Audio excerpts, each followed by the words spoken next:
Por la señal de la Santa Cruz de nuestros enemigos, líbranos, Señor Dios nuestro.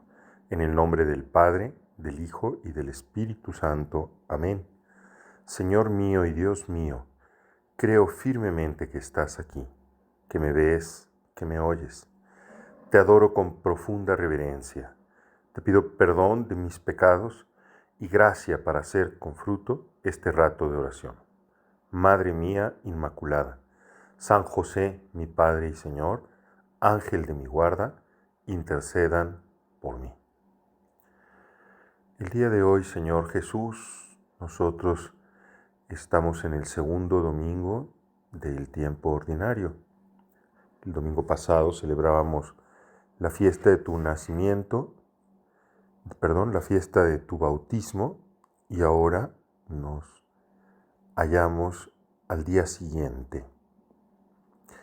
Así inicia el Evangelio que escuchamos hoy, escrito por el discípulo adolescente, aquel que te encontró siendo joven, se enamoró de ti y nunca te abandonó, dando incluso testimonio de ti con su propia vida.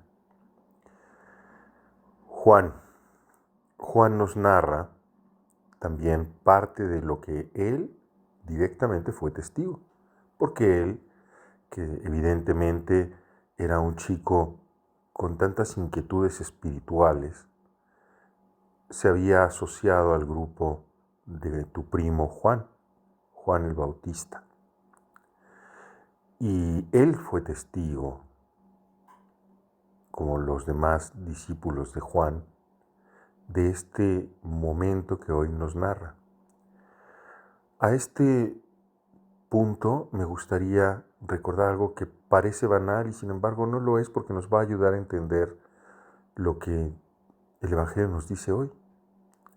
Y es, ¿qué significa Juan, tu nombre?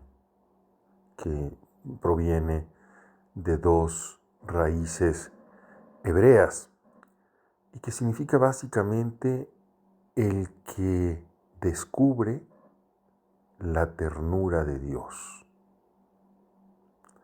el que señala la ternura de Dios. Ciertamente, Juan el Bautista no es precisamente una persona que se pueda decir en sí mismo que era una persona tierna. Más bien, nosotros, por lo que leemos en los textos de la Escritura, Juan era una persona más bien, pues, corriente, un poco demasiado directo, un poco, pues sí, poco refinado, ¿no? No sé cómo, no me viene de momento las traducciones, grezzo, ¿no? Un poco así, rudo. Entonces, sin embargo, en el fondo la misión de Juan, tanto de Juan Bautista como de el adolescente Juan que nos narra estas cosas, es mostrar, es descubrir, es señalar la ternura de Dios. ¿Y cuánta necesidad tenemos, Señor, de verdad, de descubrir esa ternura tuya? Y eso es justamente lo que en este domingo tú nos vas a mostrar. El texto entonces comienza diciendo al día siguiente. Y esta señalación no es solamente una señalación casual de tiempo. En realidad siempre es el día siguiente. Siempre es el día siguiente en nuestra vida, porque hay una historia que la precede. Nuestra propia existencia en este mundo tiene un antes. Y aquí además al día siguiente también se refiere al origen, a la creación. Siempre hay una experiencia previa también. Nosotros este día, que estamos en este momento haciendo oración, Señor, también tenemos un día anterior, una serie de experiencias y de cosas que nos sitúan delante de ti, con las que venimos cargadas de ti. al día siguiente, y luego dice estupendamente, viendo Juan que se acercaba a Jesús, que tú, Señor, te acercabas a él, prorrumpe en una exclamación de gozo. He aquí el Cordero de Dios que quita el pecado del mundo. Señor, viendo que se acercaba, y nosotros también permítenos en este rato de oración descubrir que tú siempre te acercas a nosotros. Sí, en medio de tantas vicisitudes, en medio de tantas circunstancias que rodean nuestra vida, de ese día precedente, tú te acercas hasta nosotros. Nosotros vemos que te acercas. Permítenos descubrir que te acercas a mí en nuestra vida. A veces sentimos repudio por experiencias vividas, a veces estamos apesadumbrados por los errores, por las inconsistencias, por las fragilidades, por las miserias nuestras y de otros que van formando un peso, un paquete que en ocasiones se vuelve muy pesado y que no sabemos qué hacer con él. Es estupendo considerar que en medio de esas circunstancias, de esas situaciones, tú te acercas, viendo Juan que te acercabas, exclamó, he aquí el Cordero de Dios, el que quita el pecado del mundo. Y a nosotros, Señor, esta frase nos suena tan familiar, porque la repetimos en la liturgia, hoy la repetiremos en la misa,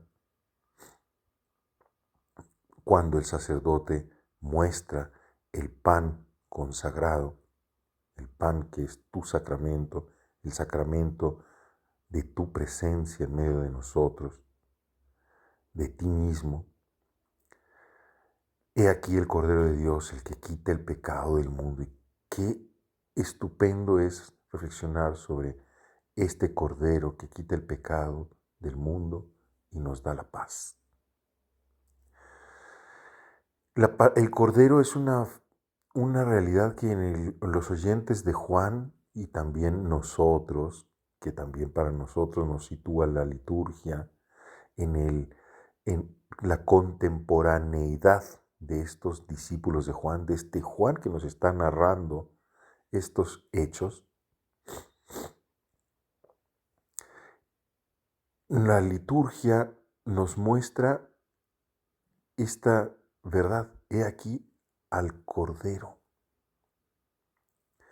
El Cordero, que es una realidad que en Israel tiene tantos significados. Cordero, la palabra hebrea con la que se dice cordero, es la palabra que se usa para lo que nosotros traducimos como cordero, como también para el siervo, con sus dos acepciones, ¿no? Siervo, entonces el cordero es el siervo. Para hacer una meditación más profunda, nosotros podríamos aquí recordar los cánticos del cordero, del siervo de Yahvé, del profeta Isaías, concretamente, por ejemplo, el del capítulo 53, pero no lo vamos a hacer en este momentito de oración. Más bien, vamos a considerar, Jesús de mi alma, que el Cordero es también aquel que se usa en los ritos de purificación, en los ritos pascuales. Es ese que es inocente en sí mismo y que sin embargo a través del sacrificio, del hacer sagrado, sacrum facere, de la donación de su vida, libera de la culpa, asume ese paquete que no sabemos qué hacer con él, porque en realidad el que quita el pecado del mundo, es una frase consolidada, pero que no expresa explícitamente o textualmente lo que la frase significa, que es iron, el verbo iron en griego, que significa tomar sobre sí, cargar sobre las espaldas. He aquí el siervo, he aquí el cordero, el que es sacrificado, el que toma sobre sí ese paquete, ese día anterior, que es tan pesado tantas veces, esa serie de inconsistencias, de fragilidades, de culpas, de fragmentaciones en nuestra vida. El pecado no es simplemente un haber roto con el código condominial, ¿no? Con una serie de leyes, y Dios el que se divierte de vez en cuando en ver cómo nosotros hemos roto las indicaciones que Él nos ha dado porque Él es el padrón, ¿no? El patrón. No, el pecado en la Sagrada Escritura es algo mucho más serio, es romper la relación, es haber equivocado el camino, el objetivo. Sobre todo eso, romper la relación fundamental. Y precisamente por eso el rito que aquí tiene lugar, Juan, que dice que él bautiza con agua, pero el que viene lo bautizará con el Espíritu. Ahora no nos da tiempo en este ratito de oración, de reflexionar sobre lo que el Juan Evangelista nos narra de todas las palabras completas de Juan Bautista al verte llegar, Jesús. Pero en realidad, estos ritos del agua, que significan purificación, que significan vida, ceden el paso al rito estupendo de ese bautismo, pero con el Espíritu Santo. Lo que anuncia de alguna manera el agua y que ahora se verifica realmente, el surgimiento de la vida.